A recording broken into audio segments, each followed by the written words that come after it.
Hello दोस्तों, नमस्कार। स्वागत है आप सबका अपने YouTube channel Gurukul success academy में। तो दोस्तों, आई होप कि आप लोग अच्छे होंगे और आपकी पढ़ाई भी अच्छे चल रही होगी। तो दोस्तों, आज आप लोगों के लिए लेकर आया हूं अपने प्यारे गुरुजी कुमार गौरव सर की फूल पत्ती वाली वर्षिकांक बुक, जिसका मैंने 5 पार्ट ऑलरेडी अपलोड कर दिया है। छठा पार्ट है। तो दोस्तों, वीडियो शुरू करते हैं। फिट इंडिया फ्रीडम मोटो राइट। गृह मंत्री अमित शाह ने नई दिल्ली के मेजर ध्यानचंद नेशनल स्टेडियम में फिट इंडिया फ्रीडम मोटो राइड की शुरुआत की है। यह राइड 75 प्रतिष्ठित स्थानों के लिए एक अखिल भारतीय बाइक सवारी है, जो 75 बाइकर द्वारा पूरी की जा रही है। आज़ादी का अमृत महोत्सव का उद्देश्य युवाओं और बच्चों को भारतीय स्वतंत्रता संग्राम के प्रति जागरूक करना है। आगे बढ़ते हैं। Fit India movement. Fit India movement को 29 अगस्त 2019 को प्रधानमंत्री द्वारा फिटनेस को लोगों के दैनिक जीवन का अभिन्न अंग बनाने की दृष्टि से शुरू किया गया था। फिट इंडिया मूवमेंट को युवा कार्यक्रम और खेल मंत्रालय के अंतर्गत संचालित किया जा रहा है। फिट इंडिया मूवमेंट को युवा कार्यक्रम और खेल मंत्रालय के अंतर्गत संचालित किया जा रहा है। बंगबंधु शेख मुजीबुर रहमान छात्रवृत्ति। बांग्लादेश की प्रधानमंत्री शेख हसीना ने नई दिल्ली में एक समारोह के दौरान बंगबंधु शेख मुजीबुर रहमान छात्रवृत्ति प्रदान की है। यह छात्रवृत्ति पहली बार उन सैनिकों के वंशजों और भारतीय सशस्त्र बलों के अधिकारियों को प्रदान की गई है जो वर्ष 1971 के ऐतिहासिक मुक्ति संग्राम के दौरान शहीद या गंभीर रूप से घायल हो गए थे। दोनों देशों ने आपसी रिश्तों को न केवल पारंपरिक रूप से मजबूत किया है, बल्कि भविष्य की सहभागिता को ध्यान में रखते हुए इस पर लगातार कार्य किया है। आगे बढ़ते हैं। राष्ट्रीय समुद्री विरासत परिषद लोथल। राष्ट्रीय समुद्री विरासत परिषद लोथल पत्तन पोत परिवहन और जलमार्ग मंत्रालय द्वारा गुजरात स्थित सिंधु घाटी सभ्यता के ऐतिहासिक शहर लोथल में राष्ट्रीय समुद्री विरासत परिसर का निर्माण किया जा रहा है। आगे बढ़ते हैं। General Bipin Rawat military garrison. 10 सितंबर 2022 को अरुणाचल प्रदेश के किबीथू में एक सैन्य स्टेशन और सड़क का नाम भारतीय सेना के पहले चीफ ऑफ डिफेंस स्टाफ दिवंगत के नाम पर रखा गया है। 10 सितंबर 2022 को अरुणाचल प्रदेश के किबीथू में एक सैन्य स्टेशन और सड़क का नाम भारतीय सेना के पहले चीफ ऑफ डिफेंस स्टाफ के नाम पर रखा गया है। किबीथू सैन्य शिविर का नाम रखा गया है। वहीं सेम पेमा खांडू ने वालोंग से किबीथू तक 22 किलोमीटर लंबी सड़क का नाम जनरल बिपिन रावत मार्ग रखा है। आगे बढ़ते हैं। इस अवसर पर जनरल रावत के एक आदमकद भित्ति चित्र का भी अनावरण किया है। भारत के पहले chief of defence staff general Bipin Rawat ने वर्ष 1999 से 2000 तक किबीथू में कर्नल के रूप में अपनी बटालियन 5/11 गोरखा राइफल्स की कमान संभाली थी। आगे बढ़ते हैं। नए सम्राट किंग चार्ल्स थर्ड। 11 सितंबर को 2022 को किंग चार्ल्स थर्ड ब्रिटेन के नए सम्राट बन गए हैं। 73 वर्षीय चार्ल्स ब्रिटेन की महारानी एलिजाबेथ द्वितीय के निधन के बाद ब्रिटेन के नए राजा घोषित किए गए, जिनकी ताजपोशी लंदन के सेंट जेम्स पैलेस में की गई है। आगे बढ़ते हैं। अब किंग चार्ल्स राष्ट्रमंडल के प्रमुख और यूके के अतिरिक्त 14 कॉमनवेल्थ देशों के भी राजा बन गए हैं। यह किंग चार्ल्स नाम से इंग्लैंड के तीसरे सम्राट हैं तथा किंग चार्ल्स प्रथम 1625 ईस्वी में इंग्लैंड और स्कॉटलैंड के राजा के रूप में अपने पिता जेम्स प्रथम के उत्तराधिकारी बने थे। आगे बढ़ते हैं। किंग चार्ल्स द्वितीय 1660 ईस्वी से 1685 ईस्वी तक ग्रेट ब्रिटेन और आयरलैंड के राजा रहे थे। हड़प्पा सांस्कृतिक संग्रहालय राखीगढ़ी। लगभग 5000 वर्ष पुरानी सिंधु घाटी कलाकृतियों को प्रदर्शित करने के लिए हरियाणा के राखीगढ़ी में विश्व का सबसे बड़ा हड़प्पा संस्कृति का संग्रहालय बनाया जा रहा है। राखीगढ़ी में बन रहे इस म्यूजियम में फोटोग्राफ्स लैब तैयार की गई हैं, जिसमें चित्रों के माध्यम से राखीगढ़ी के इतिहास को जान सकेंगे। आगे बढ़ते हैं। पहली बार हरियाणा में किसी म्यूजियम में किड्स जोन का निर्माण करवाया जा रहा है ताकि बच्चे भी खेल खेल में अपने इतिहास से अवगत हो सके। भारतीय पुरातत्व सर्वेक्षण ने राखीगढ़ी गांव में पहली बार 1963 ईस्वी में खुदाई शुरू की थी और इसके बाद 1998 से 2001 के बीच डॉक्टर अमरेंद्र नाथ के नेतृत्व में भारतीय पुरातत्व सर्वेक्षण ने फिर से खुदाई शुरू की है। तो दोस्तों, अगर चैनल पर नए हो तो प्लीज़ चैनल को सब्सक्राइब कर लें। अगर वीडियो अच्छी लग रही है तो वीडियो को लाइक भी कर दें और अपने दोस्तों तक शेयर भी कर दें। वेलनेस दिवस। झारखंड के सरकारी स्कूल के 6ठी से 12वीं कक्षा के छात्र प्रत्येक मंगलवार को वेलनेस दिवस मनाएंगे। यह दिवस छात्रों में अच्छे स्वास्थ्य के महत्व के बारे में जागरूकता फैलाने के लिए मनाया जाएगा। शैक्षिक अनुसंधान एवं परीक्षण परिषद की पहल के तहत शिक्षकों को स्कूली स्वास्थ्य और कल्याण कार्यक्रम में प्रशिक्षित किया गया है। आगे बढ़ते हैं। लिथियम सेल उत्पादन संयंत्र तिरुपति। लिथियम सेल उत्पादन संयंत्र तिरुपति आंध्र प्रदेश के तिरुपति में भारत के पहले लिथियम सेल निर्माण संयंत्र के उत्पादन पूर्व चरण का शुभारंभ किया गया है। यह संयंत्र 2015 में प्रधानमंत्री नरेंद्र मोदी द्वारा इस शहर में स्थापित 2 इलेक्ट्रॉनिक्स विनिर्माण समूहों में से एक में स्थित है। वर्तमान में इस संयंत्र की स्थापित क्षमता प्रतिदिन 270 मेगावाट प्रति घंटा है, जो भारत की वर्तमान ज़रूरतों का लगभग 60% है। वर्तमान में इस संयंत्र की स्थापित क्षमता प्रतिदिन 270 मेगावाट प्रति घंटा है, जो भारत की वर्तमान ज़रूरतों का लगभग 60% है। आगे बढ़ते हैं। यहाँ मोबाइल फ़ोन, सुनने और पहनने योग्य उपकरणों जैसे अन्य उपभोक्ता इलेक्ट्रॉनिक सामानों के सेल का उत्पादन भी किया जाएगा। वर्तमान में भारत लिथियम आयन सेल की अपनी कुल ज़रूरतों की पूर्ति मुख्य रूप से चीन, दक्षिण कोरिया, वियतनाम और हांगकांग से आयात के जरिए करता है। आगे बढ़ते हैं। भारत का पहला वनिक विश्वविद्यालय। तेलंगाना विधानसभा ने 13 सितंबर 2022 को वनिक विश्वविद्यालय अधिनियम 2022 को मंजूरी देने के बाद भारत में अपनी तरह का पहला विश्वविद्यालय होगा। विश्व स्तर पर रूस और चीन में वनिक विश्वविद्यालय होने के साथ साथ यह वनिकी का तीसरा विश्वविद्यालय होगा। आगे बढ़ते हैं। विश्वविद्यालय का उद्देश्य वन संसाधनों के संरक्षण और सतत प्रबंधन के लिए योग्य वनिकी पेशेवरों का उत्पादन करना और उद्योग तथा घरेलू जरूरतों की मांग को पूरा करने के लिए वृक्षारोपण, फसलों के प्रचार हेतु अनुसंधान को बढ़ावा देना और उचित तरीके से विकसित करना होगा। तेलंगाना सरकार ने हैदराबाद में वन कॉलेज और अनुसंधान संस्थान को पूर्ण विश्वविद्यालय में विस्तारित करने का निर्णय लिया है। आगे बढ़ते हैं। विश्व का पहला महिला ऊंट सवार दल। सीमा रक्षक बल BSF ने विश्व का पहला महिला ऊंट सवार दल तैयार किया है, जिसे 1 दिसंबर को इस बल के स्थापना दिवस पर सार्वजनिक किया गया है। इसके बाद यह दल राजस्थान और गुजरात से सटी भारत पाकिस्तान की अंतर्राष्ट्रीय सीमा पर तैनात किया जाएगा।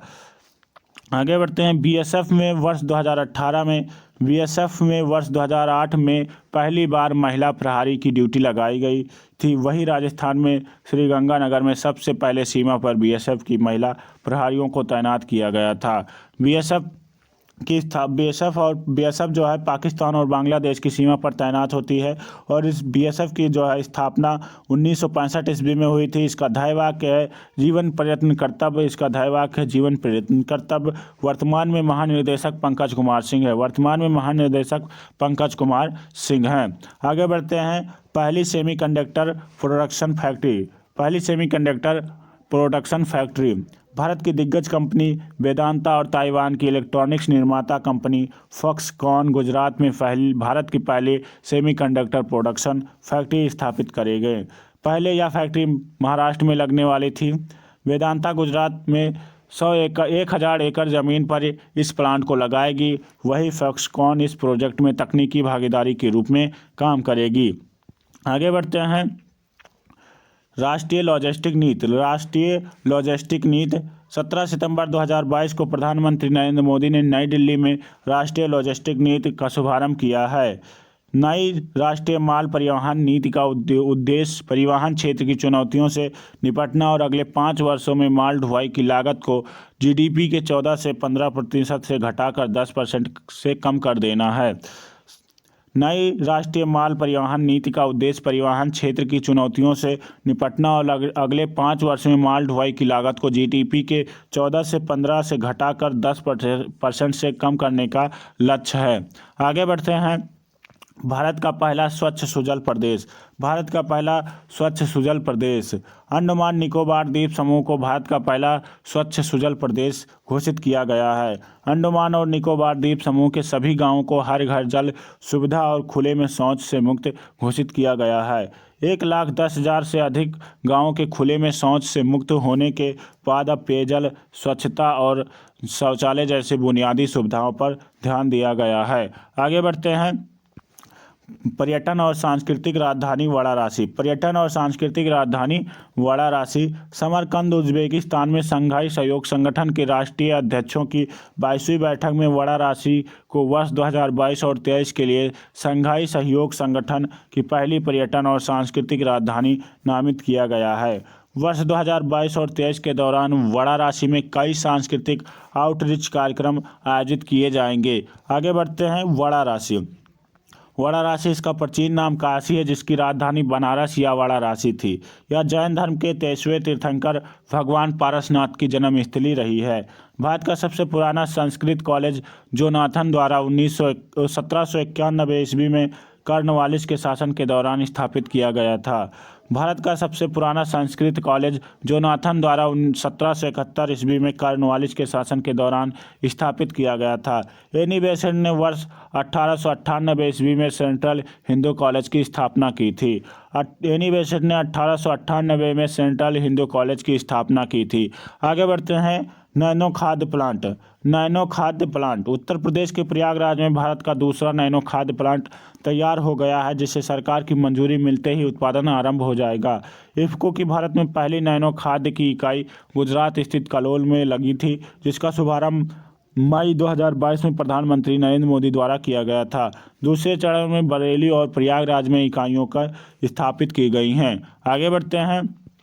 तीनों प्लांटों से इफ्को ने सालाना 32 करोड़ बोतल नैनो यूरिया के उत्पादन का लक्ष्य रखा है, जो 37 करोड़ मैट्रिक टन सब्सिडी वाले यूरिया की जगह लेगा। किसानों के लिए यह खाद यूरिया से सस्ती होगी एवं 45 किलो वाली एक बोरी यूरिया जहां 267 रुपये में मिलती है, वही इसकी ज़रूरत की पूर्ति वाली आधा लीटर लिक्विड नैनो खाद की बोतल 240 रुपये में ही मिल जाएगी।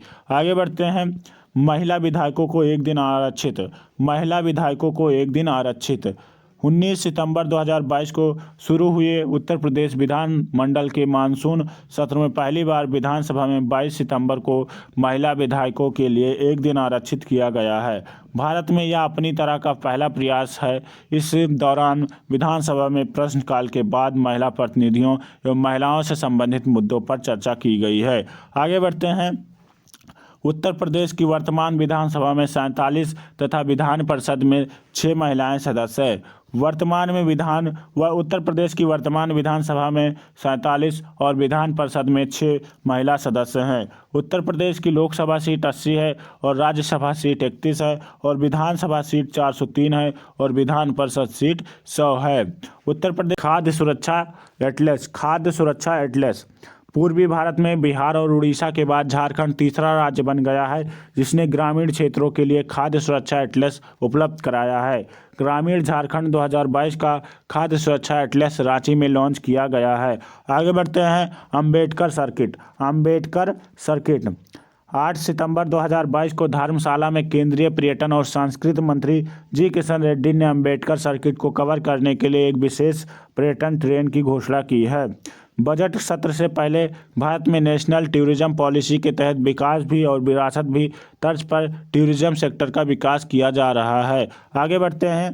केंद्र सरकार ने सबसे पहले वर्ष 2016 में अंबेडकर सर्किट या पंचतीर्थ का प्रस्ताव रखा था। इस पंचतीर्थ में जन्मभूमि माहू और शिक्षा भूमि लंदन और चैत्र भूमि मुंबई और दीक्षा भूमि नागपुर और महापरिनिर्वाण भूमि दिल्ली शामिल है।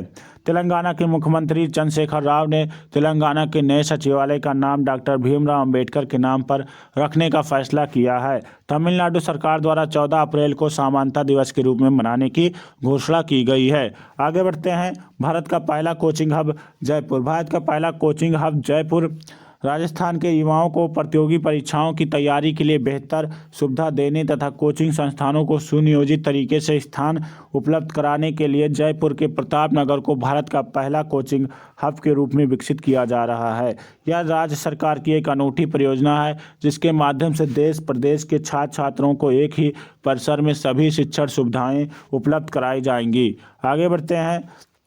पार्किंग ट्रैफिक जैम आदि की समस्याओं से परे यह स्थान प्रतियोगी परीक्षाओं के लिए अनुकूल स्थान होगा। इस कोचिंग हब में करीब 70,000 विद्यार्थी शैक्षणिक सुविधाओं का लाभ लेकर अपना करियर बना सकेंगे।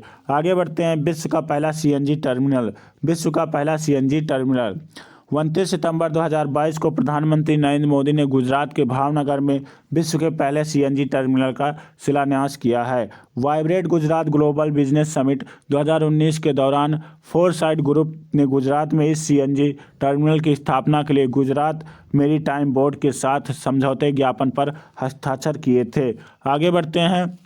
The medical termination of pregnancy act 1971 the medical termination of pregnancy act 1971 उच्चतम न्यायालय ने भारत में सभी महिलाओं को विवाहित या अविवाहित महिलाएं सुरक्षित और कानूनी गर्भपात देखभाल प्राप्त करने के लिए 24 सप्ताह तक गर्भपात कराने की अनुमति प्रदान की है। इसने the medical termination of pregnancy act 1971 को विस्तारित किया है जो अविवाहित महिलाओं को 24 सप्ताह तक के गर्भ को समाप्त करने से रोकता था। आगे बढ़ते हैं। एक्ट 1971 और इसके नियम 2003 के तहत 20 सप्ताह से 24 सप्ताह की गर्भवती अविवाहित महिलाओं को पंजीकृत चिकित्साओं की मदद से गर्भपात कराने का अधिकार नहीं है। मेडिकल टर्मिनेशन ऑफ प्रेगनेंसी अधिनियम में नवीनतम संशोधन वर्ष 2021 में किया गया था। संविधान के अनुच्छेद 21 के तहत प्रजनन स्वायत्तता, गरिमा और निजता के अधिकार अविवाहित महिलाओं को यह चुनने का अधिकार देते हैं कि विवाहित महिलाओं के समान ही बच्चे देने का या नहीं देने का है, जन्म देने का या नहीं देने का है। 20 सप्ताह से 24 सप्ताह के बीच की गर्भावस्था वाली सिंगल या अविवाहित महिलाओं को गर्भपात कराने से रोकना, जबकि विवाहित महिलाओं को ऐसी स्थिति में गर्भपात की अनुमति देना संविधान के अनुच्छेद 14 में का उल्लंघन होगा। इस अधिनियम का उद्देश्य महिला के प्रजनन और निर्णयात्मक स्वतंत्रता के अधिकार के तहत वैवाहिक बलात्कार को बलात्कार की श्रेणी में शामिल करना है। आगे बढ़ते हैं। शांति और अहिंसा विभाग 1 अक्टूबर 2022 को राजस्थान में शांति और अहिंसा विभाग की गठन को मंजूरी मिल गई है। राज्यपाल कलराज मिश्र ने प्रदेश में शांति और अहिंसा विभाग के गठन के लिए कैबिनेट की ओर से भेजे गए प्रस्ताव को मंजूरी दे दी है। अब यह कला व संस्कृति विभाग के अधीन कार्य करेगा। मुख्यमंत्री अशोक गहलोत ने बजट घोषणा में वर्ष 2022 और 23 प्रदेश में अलग से शांति और अहिंसा विभाग के गठन की घोषणा की है। आगे बढ़ते हैं। यह विभाग प्रदेश में गांधी जी के संदेशों को प्रदेश के निचले स्तर तक पहुंचाने और आपसी भाईचारों को बढ़ावा देने के लिए काम करेगा। आगे बढ़ते हैं। महात्मा गांधी की प्रतिमा भारत के विदेश राज्य मंत्री बी मुरलीधरन ने 3 से 4 अक्टूबर की ओमान की अपनी 2 दिवसीय यात्रा के दौरान वहीं पहली महात्मा गांधी की प्रतिमा का अनावरण किया है। ओमान की राजधानी मस्कट है। भारत के विदेश राज्य मंत्री बी मुरलीधरन ने 3 से 4 अक्टूबर की ओमान की अपनी 2 दिवसीय यात्रा के दौरान वहां पहली महात्मा गांधी की प्रतिमा का अनावरण किया है। ओमान की राजधानी मस्कट है। आगे बढ़ते हैं। राष्ट्रीय आदर्श वेद विद्यालय 4 अक्टूबर 2022 को केंद्रीय शिक्षा मंत्री धर्मेंद्र प्रधान ने उड़ीसा के पुरी में भारत के दूसरे राष्ट्रीय आदर्श वेद विद्यालय नेशनल मॉडल वैदिक स्कूल का उद्घाटन किया है। इस आवासीय विद्यालय में निःशुल्क शिक्षा प्रदान की जाएगी। यह पहला राष्ट्रीय आदर्श वेद विद्यालय मध्य प्रदेश के उज्जैन में स्थित है। नए स्कूल का शैक्षणिक सत्र 2022 और 23 से शुरू होगा। पहाड़ी समुदाय को अनुसूचित जनजाति का दर्जा केंद्रीय गृह मंत्री अमित शाह ने जम्मू कश्मीर में गुज्जरवाल और बकरवाल के साथ पहाड़ी समुदाय अनुसूचित जनजाति का दर्जा देने की घोषणा की गई है। केंद्रीय गृह मंत्री अमित शाह ने जम्मू कश्मीर में गुज्जर और बकरवाल के साथ पहाड़ी समुदाय अनुसूचित जनजाति का दर्जा देने की घोषणा की गई है। मार्च 2022 में गठित न्यायमूर्ति GD शर्मा आयोग की सरकार को सौंपी गई रिपोर्ट में पहाड़ी लोगों के लिए आरक्षण की सिफारिश की गई थी। मार्च 2022 में गठित न्यायमूर्ति GD शर्मा आयोग की सरकार को सौंपी गई रिपोर्ट में पहाड़ी लोगों के लिए आरक्षण की सिफारिश की गई थी। जम्मू कश्मीर में सरकारी नौकरी और शैक्षणिक संस्थानों में 7% अनुसूचित जनजाति कोटे का प्रावधान है। आगे बढ़ते हैं।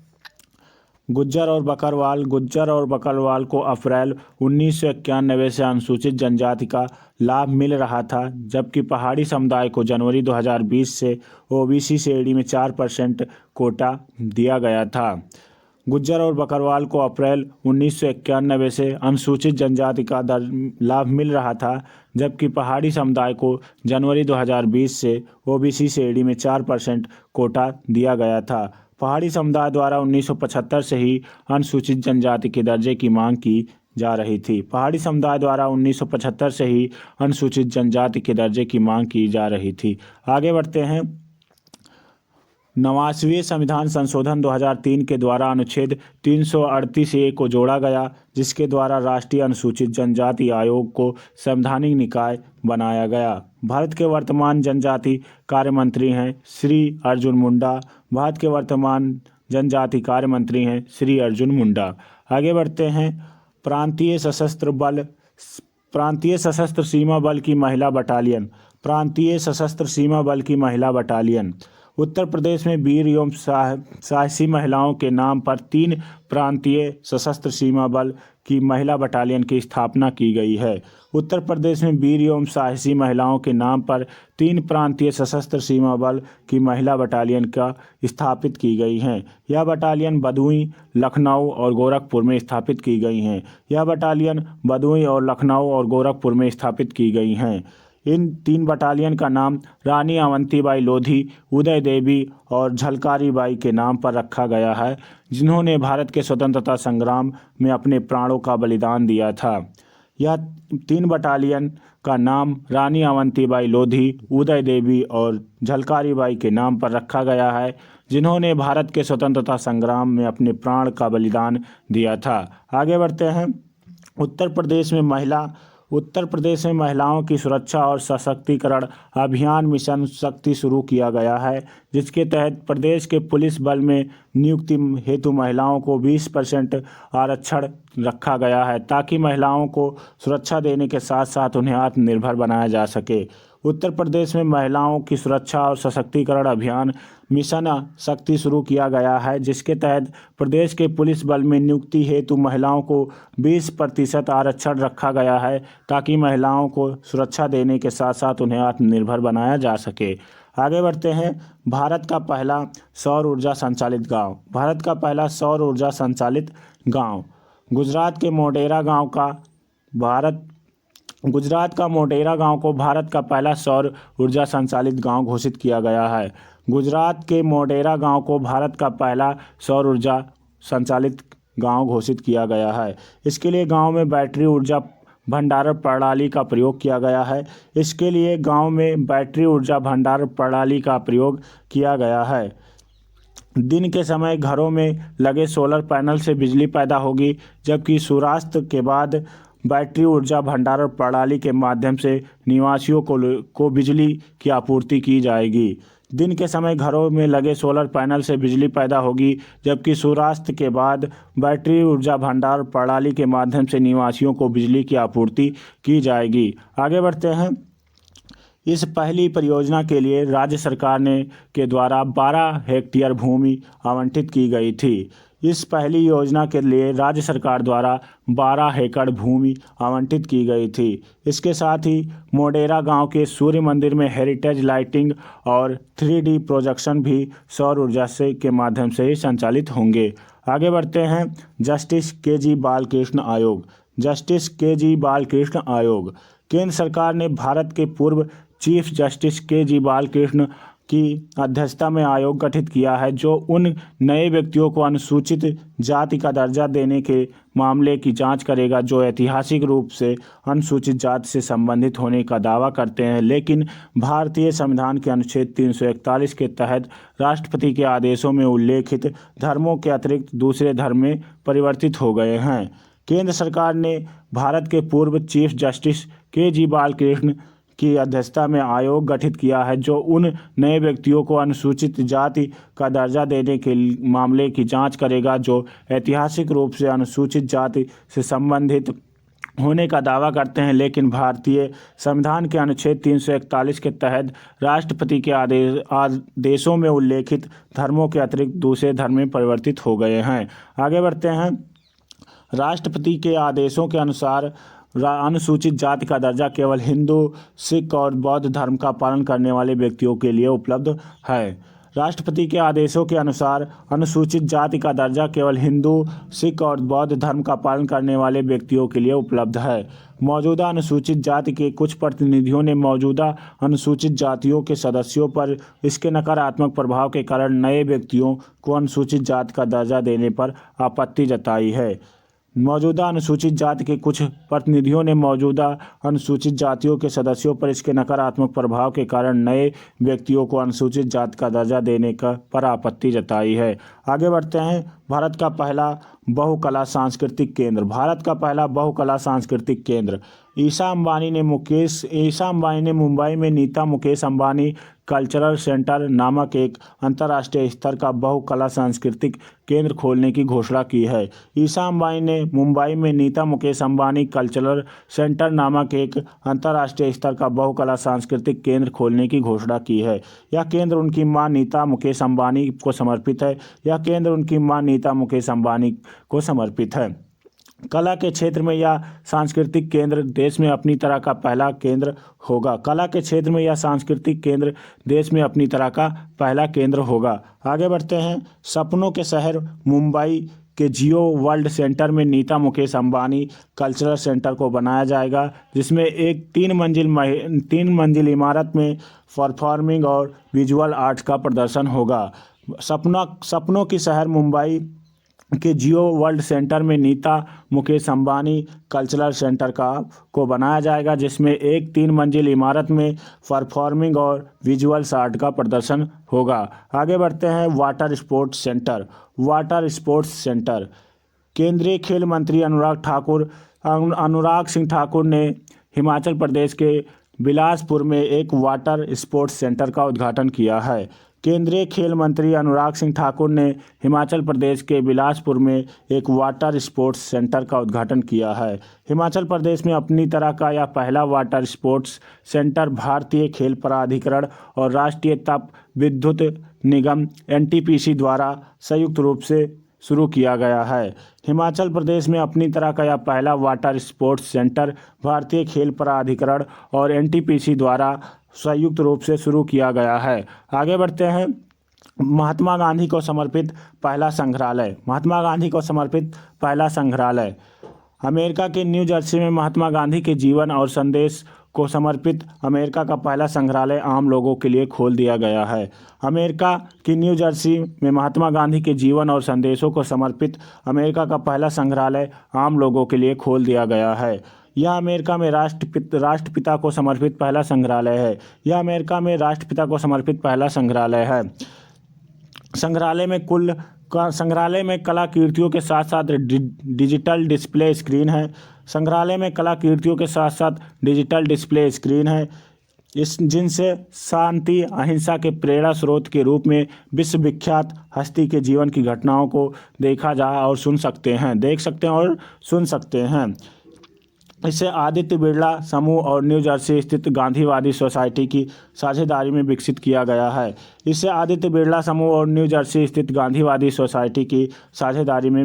गया है। हिंदी में MBBS का पाठ्यक्रम। केंद्रीय गृह मंत्री अमित शाह ने मध्य प्रदेश के भोपाल में भारत में पहली बार हिंदी में MBBS का पाठ्यक्रम का शुभारंभ किया है। केंद्रीय गृह मंत्री अमित शाह ने मध्य प्रदेश के भोपाल में भारत में पहली बार हिंदी में MBBS के पाठ्यक्रम का शुभारंभ किया है। अब मेडिकल और जल्द इंजीनियरिंग की पढ़ाई भी हिंदी में शुरू होगी। भारत में 8 भाषाओं में इंजीनियरिंग की पुस्तकों का अनुवाद शुरू हो चुका है एवं कुछ ही समय में देश के सभी विद्यार्थी अपनी मातृभाषा में टेक्निकल और मेडिकल शिक्षा देने की शुरुआत करेंगे। IIT 16 से बढ़कर 23 और IIM 13 से अब 20 हो गए हैं। आगे बढ़ते हैं। भारत के पहले एल्युमिनियम माल ढुलाई रैक। भारत के पहले एल्युमिनियम माल ढुलाई रैक। केंद्रीय रेल मंत्री अश्विनी वैष्णव ने भुवनेश्वर रेलवे स्टेशन पर भारत के पहले एल्युमिनियम माल ढुलाई रैक का उद्घाटन किया है। केंद्रीय रेल मंत्री अश्विनी वैष्णव ने भुवनेश्वर रेलवे स्टेशन पर भारत के पहले एल्युमिनियम माल ढुलाई रैक का उद्घाटन किया है। भारत की पहली एल्युमिनियम के डिब्बों वाली माल ढुलाई का गंतव्य बिलासपुर है। भारत की पहली एल्युमिनियम के डिब्बे वाली माल गाड़ी का गंतव्य बिलासपुर है। आगे बढ़ते हैं। भाषा केंद्र की स्थापना। भाषा केंद्रों की स्थापना। केंद्र सरकार द्वारा 22 भाषा केंद्रों की स्थापना की जाएगी। केंद्र सरकार द्वारा 22 भाषा केंद्रों की स्थापना की जाएगी। इनका उद्देश्य भारतीय भाषाओं में पर्याप्त अध्ययन सामग्री तैयार करना और इन केंद्रों की स्थापना केंद्रीय शिक्षा मंत्रालय की भारतीय ज्ञान प्रणाली पहल के तहत की जाएगी। इनका उद्देश्य भारतीय भाषाओं में पर्याप्त अध्ययन सामग्री तैयार करना और इन केंद्रों की स्थापना केंद्रीय शिक्षा मंत्रालय की भारतीय ज्ञान प्रणाली पहल के तहत की जाएगी। यह भाषा केंद्र राष्ट्रीय शिक्षा नीति 2022 के अनुरूप होंगे। ये भाषा केंद्र राष्ट्रीय शिक्षा नीति 2020 के अनुरूप होंगे। आगे बढ़ते हैं। मूल संविधान की 8वीं अनुसूची में 14 भाषाओं का उल्लेख था। मूल संविधान की 8वीं अनुसूची में 14 भाषाओं का उल्लेख था। 8वीं अनुसूची में वर्तमान में कुल 22 भाषाएं हैं। 8वीं अनुसूची में वर्तमान में कुल 22 भाषाएं शामिल हैं। भारत में तमिल, संस्कृत, तेलुगु, कन्नड़, मलयालम तथा उड़िया शास्त्रीय भाषा है। भारत में तमिल, संस्कृत, तेलुगु, कन्नड़, मलयालम तथा उड़िया शास्त्रीय भाषा है। आगे बढ़ते। पहला ग्लोबल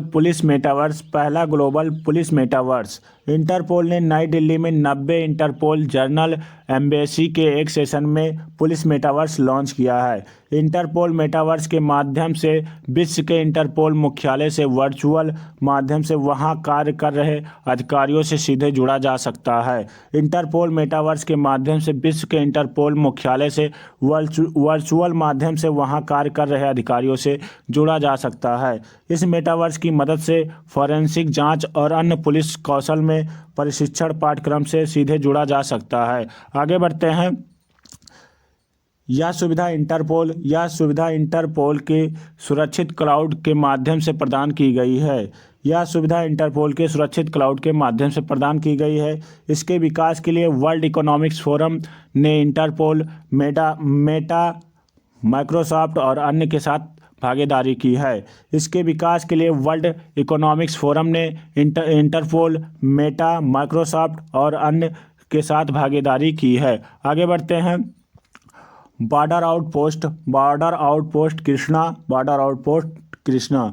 BSF के महानिरीक्षक अजय सिंह ने उत्तर बंगाल फ्रंटियर में जलपाईगुड़ी सेक्टर से 40 बटालियन BSF की भारत बांग्लादेश सीमा पर नवनिर्मित BOP Krishna border outpost Krishna का 20 अक्टूबर 2022 को उद्घाटन किया गया है। BSF के महानिरीक्षक अजय सिंह ने उत्तर बंगाल फ्रंटियर में जलपाईगुड़ी सेक्टर के तहत 40वीं बटालियन BSF की भारत बांग्लादेश सीमा पर नवनिर्मित BOP Krishna border outpost Krishna का 20 अक्टूबर 2022 को उद्घाटन किया गया है। आगे बढ़ते हैं। बांग्लादेश की सीमा विशिष्ट और वर्तमान परिदृश्य में BSF द्वारा अपनाए जाने वाले सीमा सुरक्षा उपायों को मजबूत करने और सीमा पार अपराधियों के साथ राष्ट्र विरोधी तत्वों की नाकाब गतिविधियों पर लगाम लगाने के लिए 24 घंटे सीमा पर कड़ी निगरानी रखने के निर्देश दिए गए हैं। बांग्लादेश सीमा की विशिष्ट और वर्तमान परिदृश्य में बीएसएफ द्वारा अपनाए जाने वाले सीमा सुरक्षा उपायों को मजबूत करने और सीमा पार अपराधियों के साथ राष्ट्र विरोधी तत्वों की नाकाब गतिविधियों पर लगाम लगाने के लिए 24 घंटे सीमा पर कड़ी निगरानी रखने के निर्देश दिए गए हैं। आगे बढ़ते हैं दोस्तों।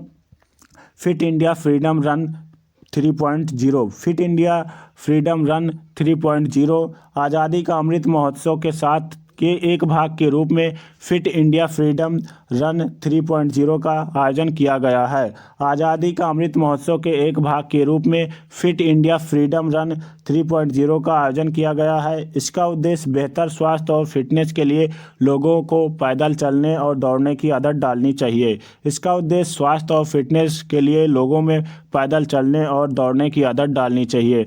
आगे बढ़ते हैं। फिट इंडिया फ्रीडम रन की शुरुआत वर्ष 2020 में की गई थी एवं इसका दूसरा संस्करण 2021 में आयोजित किया गया था। फिट इंडिया फ्रीडम रन की शुरुआत वर्ष 2020 में की गई थी एवं इसका दूसरा संस्करण 2021 में आयोजित किया गया था। आगे बढ़ते हैं। भूल भुलैया उद्यान और मियावाकी वन। भूल भुलैया उद्यान और मियावाकी वन। प्रधानमंत्री नरेंद्र मोदी ने गुजरात के एकता नगर में भारत के सबसे बड़े भूल भुलैया उद्यान और मियावाकी वन का उद्घाटन किया है।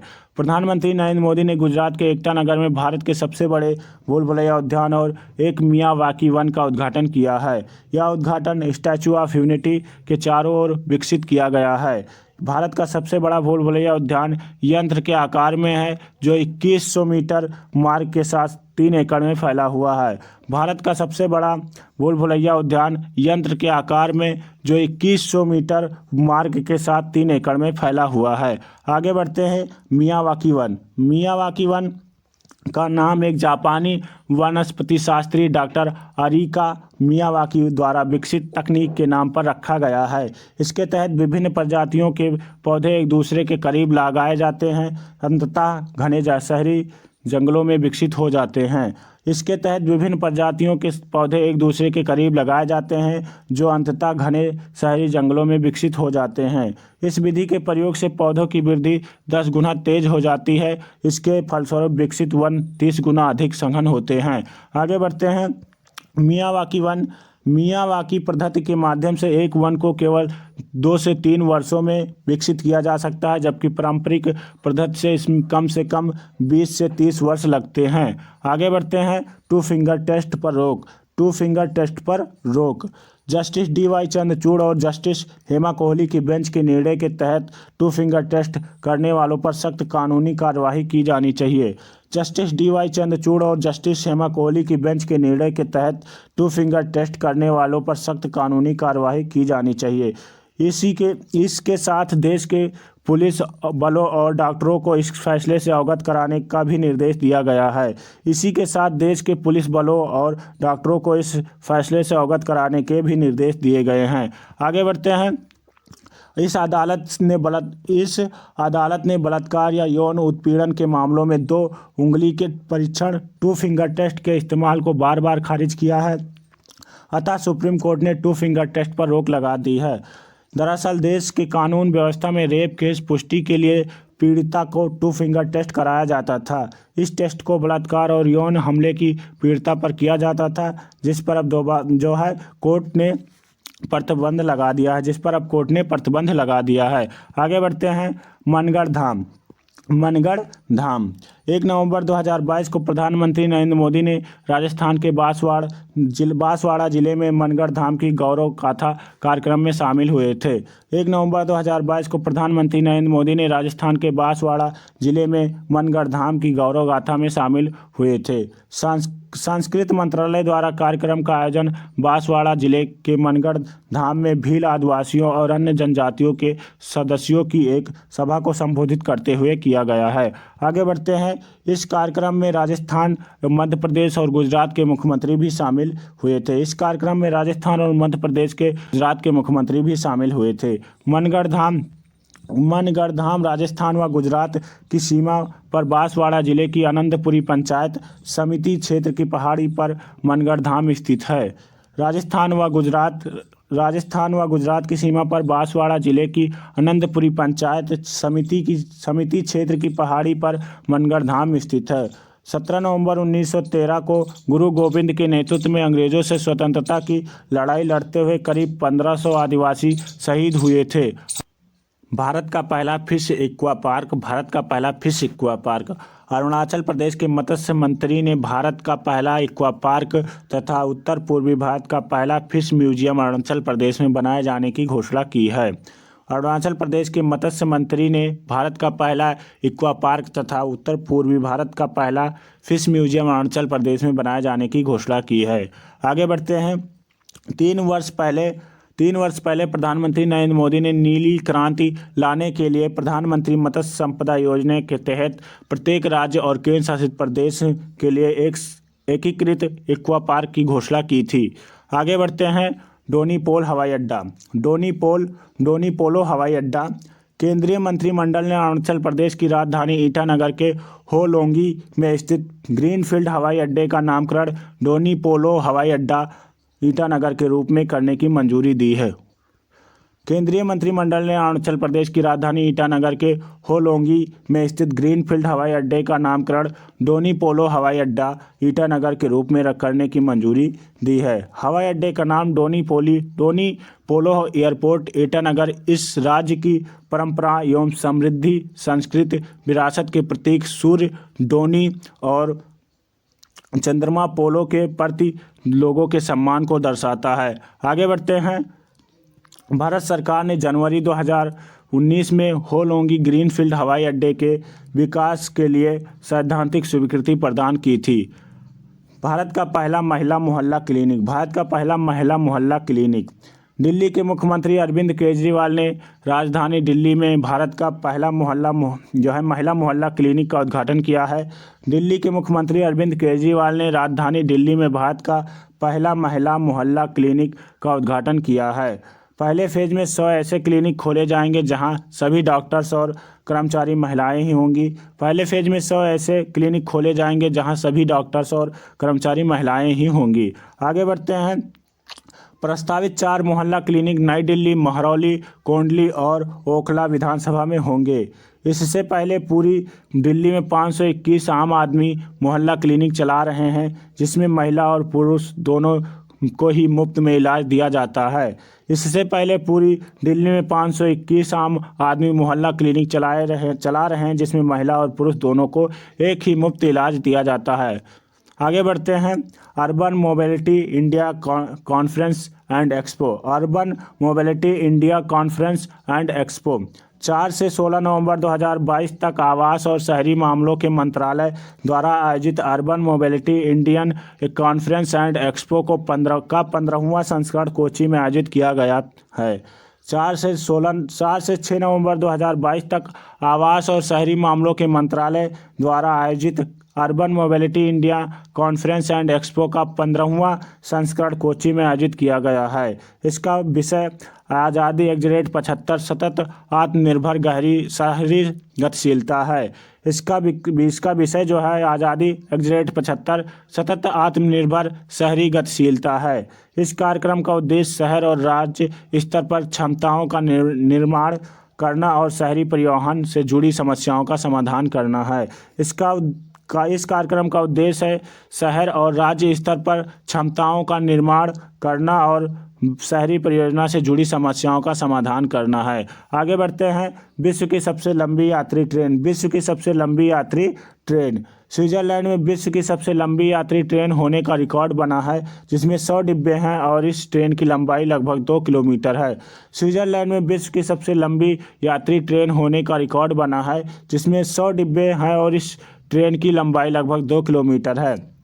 रैटियन रेलवे ने घोषणा की कि उसने स्विट्जरलैंड के प्रसिद्ध रेलवे सिस्टम को 175वीं वर्षगांठ पर विश्व की सबसे लंबी यात्री ट्रेन का विश्व रिकॉर्ड तोड़ दिया है। यह ट्रेन यूनेस्को की विश्व धरोहर में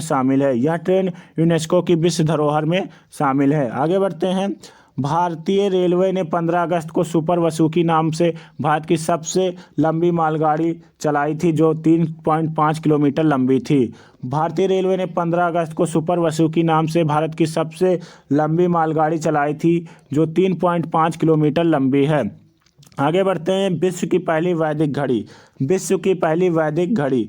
मध्य प्रदेश के शिक्षा मंत्री मोहन यादव ने मध्य प्रदेश के उज्जैन में 300 वर्ष पुरानी जीवाजी वेधशाला में विश्व की पहली वैदिक घड़ी की आधारशिला रखी है। मध्य प्रदेश के शिक्षा मंत्री मोहन यादव ने मध्य प्रदेश के उज्जैन में 300 वर्ष पुरानी जीवाजी वेधशाला में विश्व की पहली वैदिक घड़ी की आधारशिला रखी है। इस घड़ी का उद्देश्य लोगों को वैदिक समय की गणना से परिचित कराना है। इस घड़ी का उद्देश्य लोगों को वैदिक समय की गणना से परिचित कराना है। विश्व की पहली वैदिक घड़ी काल गणना के केंद्र माने गए उज्जैन के जंतर मंतर यानी जीवाजी वेधशाला में अगले वर्ष 22 मार्च को गुड़ी पड़ाव पर लगाई जाएगी। अगले वर्ष 22 मार्च को गुड़ी पड़ाव पर लगाई जाएगी। भारत का पहला double decker expressway great Noida और ग्रेट नोएडा एक्सप्रेसवे पर 2000 करोड़ रुपए की लागत से भारत का पहला डबल डेकर एक्सप्रेसवे बनाए जाने की तैयारी है। ग्रेट नोएडा एक्सप्रेसवे पर 2000 करोड़ रुपए की लागत से भारत का पहला डबल डेकर एक्सप्रेसवे बनाए जाने की तैयारी है। एलिवेटेड एक्सप्रेसवे को 6 लेन या 8 लेन का बनाया जाएगा। इस एलिवेटेड एक्सप्रेसवे को दिल्ली के चिल्ला फ्लाईओवर से होते हुए महामाया के पास जोड़ा जाएगा। इस एलिवेटेड एक्सप्रेसवे को दिल्ली के चिल्ला फ्लाईओवर से होते हुए महामाया के पास जोड़ा जाएगा। आगे बढ़ते हैं। नोएडा एवं ग्रेट नोएडा को जोड़ने के लिए वर्ष 2002 में नोएडा ग्रेट नोएडा एक्सप्रेसवे को 6 लेन बनाया गया जो 24.53 किलोमीटर लंबा है। इससे बनने के लिए 400 करोड़ रुपए खर्चा हुए थे। आगे बढ़ते हैं। 103वां संविधान संशोधन। सुप्रीम कोर्ट ने सामान्य वर्ग के आर्थिक रूप से कमजोर लोगों के लिए 10% आरक्षण प्रावधान को बराबर रखा है। सुप्रीम कोर्ट ने सामान्य वर्ग के आर्थिक रूप से कमजोर लोगों के लिए 10% आरक्षण के प्रावधान को बरकरार रखा है। आगे बढ़ते हैं।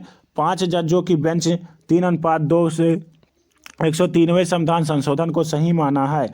5 जजों की बेंच 3:2 से 103वें संविधान संशोधन को सही माना है। सुप्रीम कोर्ट के न्याय संविधान के 103वें संशोधन की वैधता को बरकरार रखा है जो प्रवेश और सरकारी नौकरियों में आर्थिक रूप से कमजोर वर्गों के लिए 10% आरक्षण प्रदान करता था। सुप्रीम कोर्ट ने संविधान के 103वें संशोधन की वैधता को बरकरार रखा है जो प्रवेश और सरकारी नौकरियों में आर्थिक रूप से कमजोर वर्गों के लिए 10% आरक्षण प्रदान करता था। आगे बढ़ते हैं। न्यायमूर्ति एस रविंद्र भट्ट ने कानून को भेदभावपूर्ण और बुनियादी ढांचे का उल्लंघन बताते हुए इस पर असहमति जताई तथा मुख्य न्यायाधीश यू ललित ने भी न्यायाधीश एस रविंद्र भट्ट के विचारों पर सहमति दी है। आगे बढ़ते हैं। 103वां संविधान संशोधन अधिनियम 2019। संशोधन के माध्यम से भारतीय संविधान में अनुच्छेद 15(6) और अनुच्छेद 16(6) को शामिल किया गया ताकि अनारक्षित वर्ग के आर्थिक रूप से पिछड़े लोगों को आरक्षण का लाभ प्रदान किया जा सके।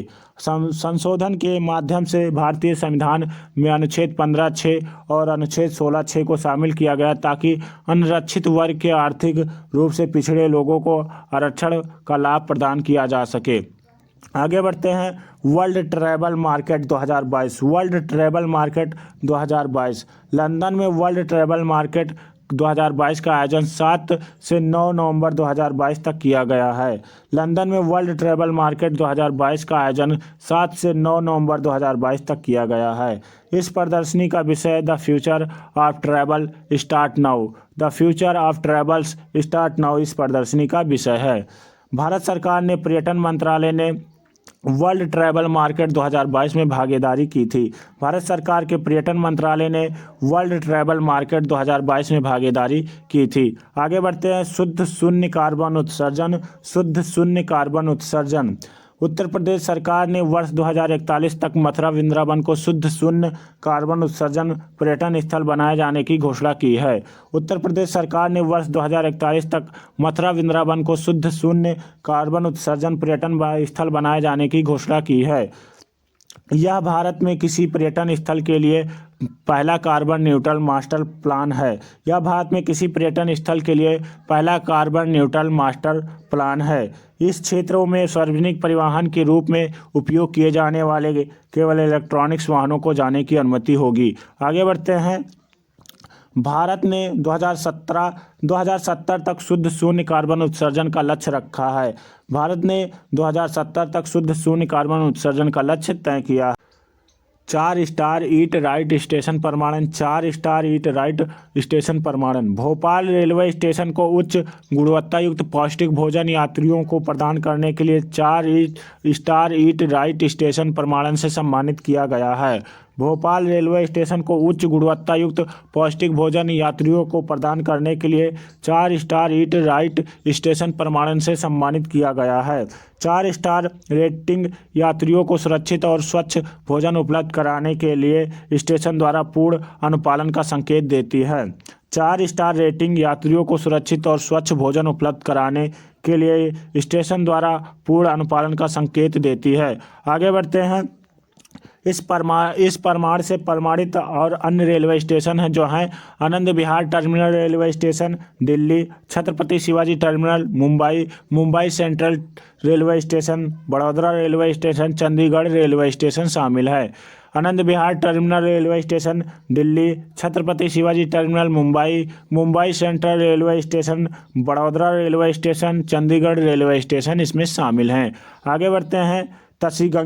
तसीगंग विश्व में सबसे ऊंचाई पर स्थित मतदान केंद्र हिमाचल प्रदेश का तसीगंग है, जो 4650 मीटर की ऊंचाई पर लाहौल स्पीति जिले में स्थित है। लाहौल स्पीति जिले में स्थित है। विश्व में सबसे ऊंचाई पर स्थित मतदान केंद्र हिमाचल प्रदेश का तसीगंग, जो 4650 मीटर की ऊंचाई पर लाहौल स्पीति जिले में स्थित गांव में है। तसीगंग मतदान केंद्र को वर्ष 2019 में स्थापित किया गया। यहां के मतदाताओं ने लोकसभा चुनाव में अपने मताधिकार का प्रयोग किया था। तसीगंग मतदान केंद्र को वर्ष 2019 में स्थापित किया गया। यहाँ के मतदाताओं ने लोकसभा चुनाव में अपने मताधिकार का प्रयोग किया था। वर्ष 2022 के मंडी लोकसभा उपचुनाव में इस मतदान केंद्र पर 100% मतदान प्रदान हुए थे। आगे बढ़ते हैं। तसीगंग गांव में 52 पंजीकृत मतदाता हैं, जिसमें 30 पुरुष और 22 महिलाएं शामिल हैं।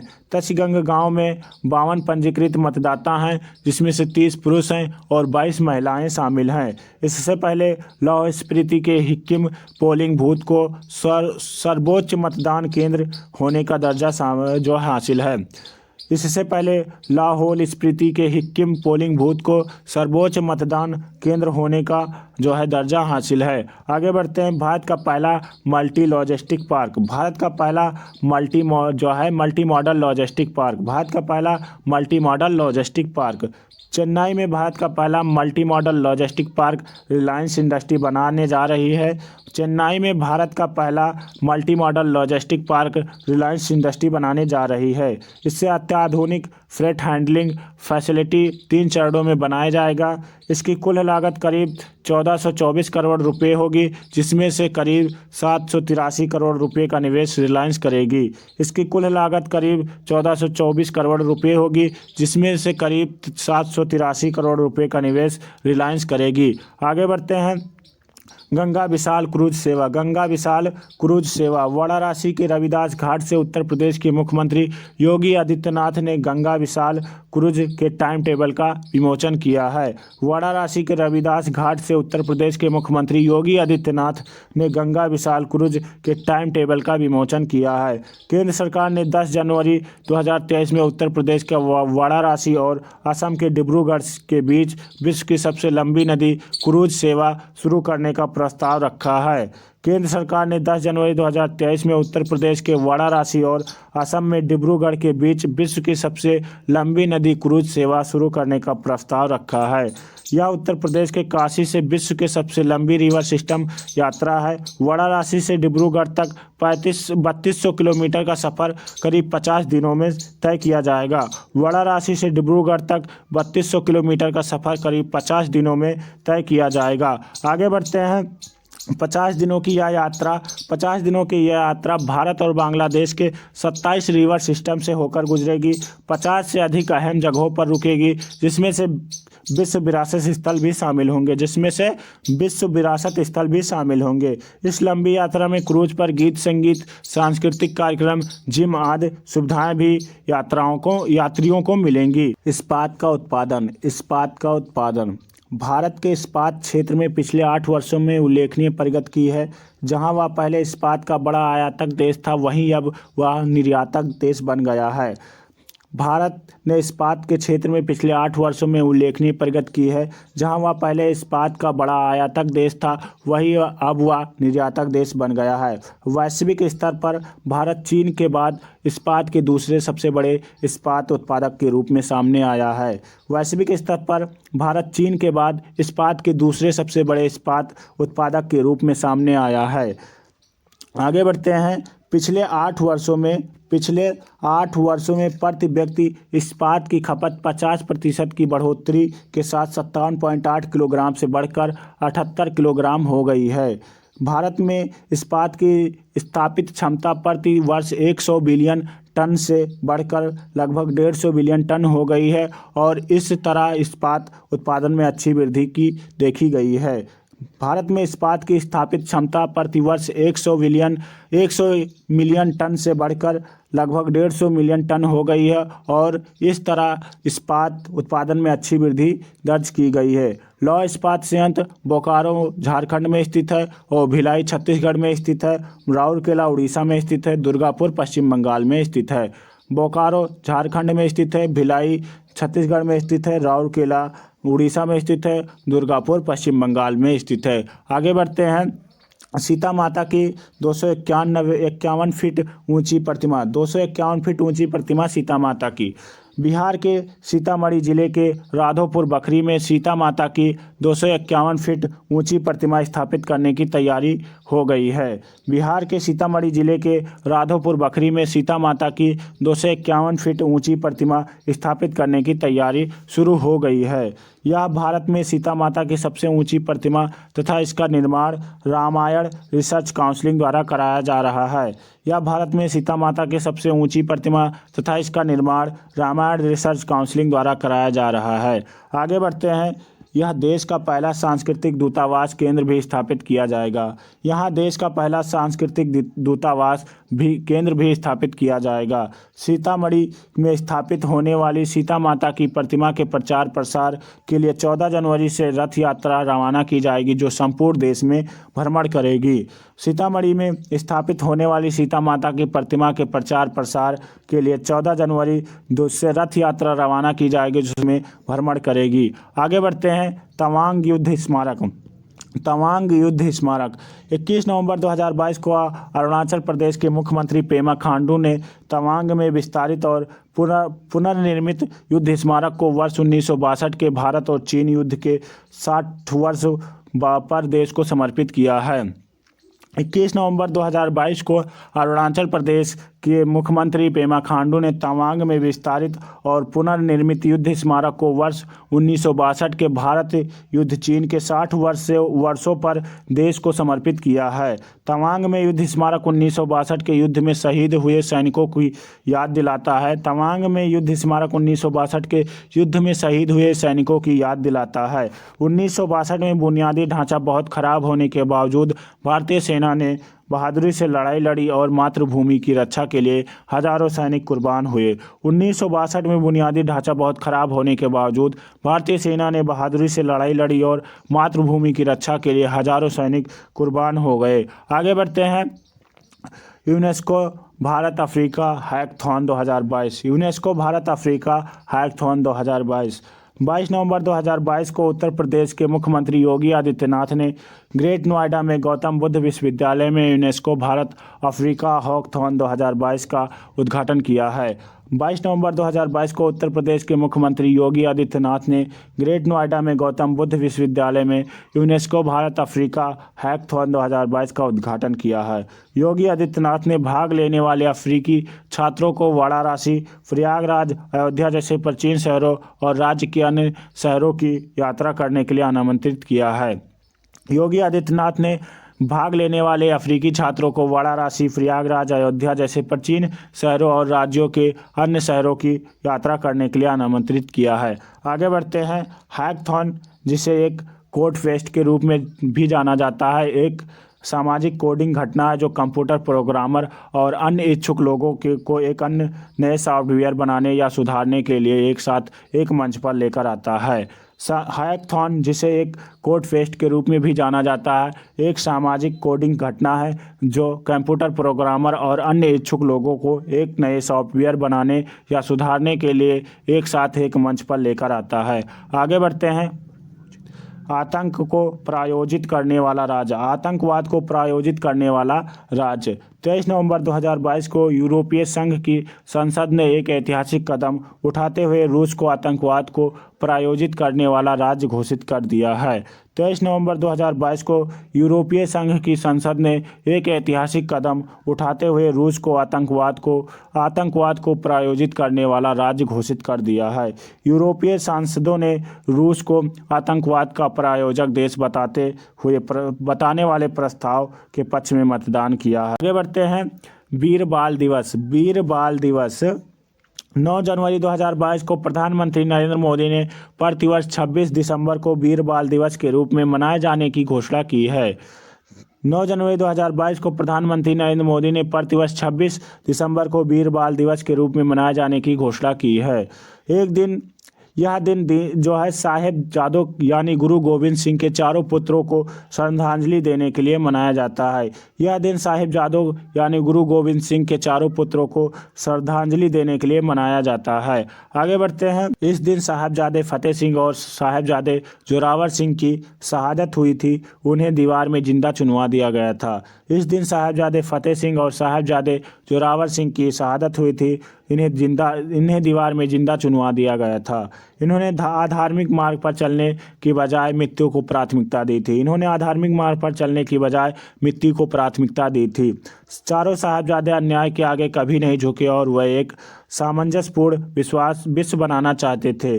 चारों साहिबजादे अन्याय के आगे कभी नहीं झुके और वह एक सामंजस्यपूर्ण विश्व बनाना चाहते थे।